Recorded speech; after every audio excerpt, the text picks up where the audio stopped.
let's see here. We need light as well, and we can hit in the stage. We want to have a dome light. I'm gonna insert it there. And now if I render, it's gonna be a white light covering everything. And you want to insert a HDR texture here. I'm gonna take one that I created.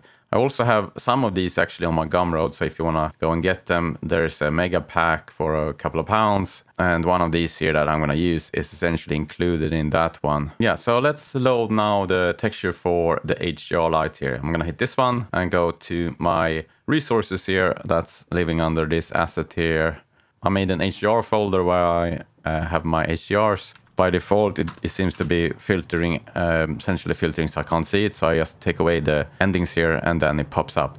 You need to have text files for HDRs as well in Renderman. So you need to pre-convert this texture, the HDR, into TX and do that using 32-bit float and using the HDR lat log essentially setting. So I've done that and I hit accept. And this is what we get. We have our asset and it's rendering here and it gets shaded. If I hit the 1 here, so we get back to my pixel surface, if I would go in here and now change color here, let's see here what happens. Nothing happens, so we need to take a look at our assignment and see here. In the next episode, we're going to continue with the material assignments and hook up the basic textures. If you want to support my channel, consider dropping a comment in one of the videos with information of upcoming episodes you want to see from Meshmen Studio. See you in the channel. Bye bye.